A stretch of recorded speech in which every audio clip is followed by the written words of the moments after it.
आइए सीधा आज के इस दिलचस्प तज्जिए की तरफ चलते हैं। आज हम एक ऐसी ज़बरदस्त जियोपॉलिटिकल सूरत-ए-हाल का जायज़ा ले रहे हैं जिसने अमेरिका, ईरान और पाकिस्तान के दरमियान मामलात को तेज़ी से बदल कर रख दिया है। ज़राए बताते हैं कि एक तरफ ईरान की मईशत पर अमरीकी बहरी नाकाबंदी का शदीद दबाव है, तो दूसरी तरफ इस खित्ते में कुछ ऐसी हैरानकुन स्ट्रेटेजिक तब्दीलियां हो रही हैं जिनका शायद किसी ने सोचा भी नहीं था। आज की इस निशस्त में हम उन्हीं सोर्सेज की रोशनी में देखेंगे कि कैसे सिफारतकारी और लॉजिस्टिक्स मिलकर बैनुल-अक़वामी पाबंदियों का पूरा नक्शा ही बदल रहे हैं। आज की हमारे गुफ्तगू का खाका कुछ यूं होगा। हम शुरुआत करेंगे अमरीकी बहरी नाकाबंदी से, फिर बात होगी पाकिस्तान के सिफारती किरदार पर। इसके बाद 3000 फंसे हुए कंटेनर्स का मुअम्मा, फिर 6 ज़मीनी तिजारती राहदारियां और आखिर में देखेंगे कि इस नाकाबंदी को बाईपास कैसे किया गया। तो आइए अपने पहले हिस्से की तरफ बढ़ते हैं। जरा इस बड़े जियोपॉलिटिकल मंजरनामे को समझते हैं जिसकी वजह से ये बहरी पाबंदियां लगाई गईं।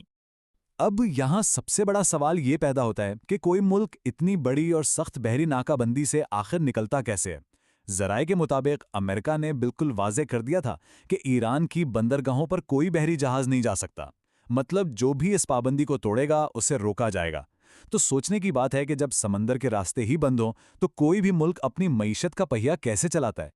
और ये चीज़ हमें दोनों फरीकैन के दरमियान एक बहुत बड़ा और वाज़ेह तज़ाद दिखाती है। एक तरफ आपके पास साबिक़ अमरीकी ट्रंप इंतज़ामिया की बयान करदा हिकमत अमली है जिसका मकसद ईरान पर बराह रास्त फ़ौजी हमले के बजाय समंदरी नाकाबंदी के ज़रिए शदीद मौशी दबाव डालना है। और दूसरी तरफ ईरान की ग्राउंड रियलिटी है जहां रोज़मर्रा की अशियाए ज़रूरिया की अशद ज़रूरत है। और मज़े की बात यह है कि इन चीज़ों की पेमेंट भी पहले ही की जा चुकी है, यानी ये मुकम्मल तौर पर एक क्लासिक डेडलॉक है। अब जबकि हमने इस खलीज को समझ लिया है तो आइए दूसरे हिस्से पर चलते हैं और देखते हैं कि इन दो बिल्कुल मुख्तलिफ हक़ाइक़ के दरमियान पुल का किरदार कौन अदा कर रहा है। और ज़राए के मुताबिक बिल्कुल यहीं पर पाकिस्तान का वो मुनफरिद सिफारती किरदार सामने आता है।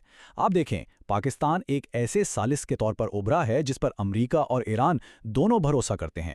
हमने कुछ बेमिसाल सिफारती सरगर्मियां देखी हैं। मसलन पाक फ़ौज के सरबराह ने फ़ज़ाई हदूद की बंदिश के बावजूद ईरान का एक महफूज 3 रोज़ा दौरा किया और अहम सिक्योरिटी मीटिंग्स की। इसी तरह जब ईरानी वफूद ने सफ़र करना था तो उन्हें महफूज फ़ज़ाई राहदारियां दी गईं ताकि बातचीत बिला तात्तुल जारी रह सके। ये वाकई कोई मामूली बात नहीं है कि दो शदीद मुखालिफ क़ुव्वतों के दरमियान कोई मुल्क इतना काबिल एतमाद साबित हो। सिफारतकारी से हटकर अब ज़रा ग्राउंड लेवल पर आते हैं, क्योंकि सच्ची बात तो यह है कि बड़ी बड़ी सिफारती बातों का हतमी दारोमदार हमेशा फ़िज़िकल लॉजिस्टिक्स पर ही होता है। अब ज़रा इस स्लाइड पर मौजूद नंबर को देखें, 3000। ये वाकई हैरानकुन है। ये सिर्फ एक अदद नहीं है, बल्कि ये उन शिपिंग कंटेनर्स की असल तादाद है जो बेचारे पाकिस्तान की बंदरगाहों पर फंस कर रह गए थे।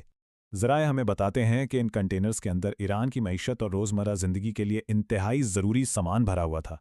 और जैसा कि हमने पहले जिक्र किया, ईरान इनकी अदायगियां भी कर चुका था। लेकिन अमरीकी बहरी नाकाबंदी के खतरे की वजह से ये कंटेनर्स समंदर के रास्ते ईरान नहीं जा सकते थे। तो हुआ क्या, ये पाकिस्तान की बंदरगाहों तक तो पहुंच गए लेकिन फिर वहीं फंस गए। ईरान के लिए ये एक बहुत बड़ा मौशी ब्रेकडाउन था। तो इसका हल क्या निकाला गया? आइए अपने चौथे हिस्से की तरफ चलते हैं जहां हम इस ज़बरदस्त लॉजिस्टिक रुकावट के स्ट्रक्चरल और स्ट्रेटेजिक हल को डीकोड करेंगे। तो चूंकि सामान समंदर से नहीं जा सकता था, इसका एक बड़ा दिलचस्प और 3 मराहिल पर मुश्तमिल हल निकाला गया। पहला मरहला, बैनुल-अक़वामी जहाज़ इन कंटेनर्स को महफूज तरीके से पाकिस्तानी बंदरगाहों पर उतारते हैं। दूसरा मरहला, इस सारे कार्गो को बहरी जहाज़ों से अनलोड करके ज़मीनी ट्रकों पर शिफ्ट किया जाता है। और तीसरा और सबसे अहम मरहला, इन ट्रकों के ज़रिए ज़मीनी रास्तों से ये सारा सामान सीधा ईरानी सरहद तक पहुंचाया जाता है। यानी ये समुद्री तिजारत को पूरी तरह से ज़मीनी तिजारत में बदलने का एक बहुत बड़ा ऑपरेशन था। और इस पूरे लॉजिस्टिक जामा पहनाने के लिए ज़राए के मुताबिक पाकिस्तान ने ट्रांजिट के लिए 6 मुख्तलिफ ज़मीनी राहदारियां खोल दी। ये रूट्स कराची के पोर्ट कासिम और गवादर से शुरू होते हैं और ईरान के बॉर्डर तफ्तान और गुप तक जाते हैं। इस पूरे नेटवर्क में लियारी, पसनी, खुजदार, कोयटा और नोकंडी जैसे अहम इलाके शामिल हैं। अब आप खुद सोचें, 3000 कंटेनर्स को इन रास्तों से गुजारना कोई छोटा मोटा काम तो है नहीं। इसके लिए एक बहुत बड़े इंफ्रास्ट्रक्चर और ज़बरदस्त कोऑर्डिनेशन की ज़रूरत थी, जो कि अब पूरी तरह फ़ाल हो चुकी है।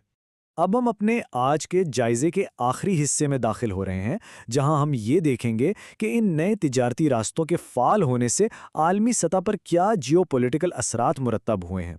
तो सबसे अहम नुक्ता यह है कि इस सारी एक्टिविटी का नतीजा क्या निकला। اگر ہم غیر جانبدار رہ کر صرف سورسز کی رپورٹنگ کو دیکھیں تو ایران کی اپنی سرکاری نیوز ایجنسی فارس نیوز کا یہ بیان پوری کہانی سنا دیتا ہے۔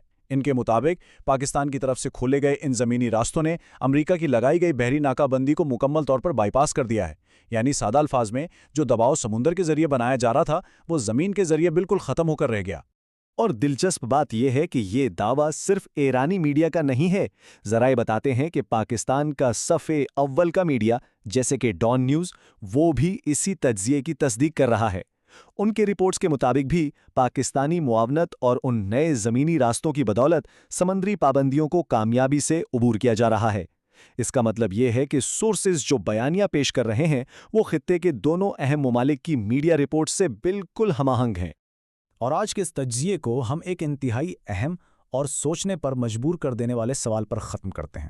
آج ہم نے دیکھا کہ کیسے سفارتکاری اور لاجسٹکس نے مل کر ایک اتنے بڑے معاشی بحران کا حل نکال لیا، لیکن عالمی سطح پر حالات پر نظر رکھنے والوں کے لیے یہ سوال بہت اہمیت کا حامل ہے۔ آج کی اس تیزی سے جڑتی ہوئی دنیا میں جہاں سمندری راستے بند ہونے پر متبادل زمینی راستے فوراً کھولے جا سکتے ہیں، تو پھر ان بحری پابندیوں اور ناکہ بندیوں کی اصل اہمیت کیا رہ جاتی ہے؟ کیا واقعی یہ پابندیاں اتنی ہی مؤثر ہیں جتنا ہم سمجھتے ہیں؟ یہ وہ سوال ہے جس پر ہم سب کو ضرور غور کرنا چاہیے۔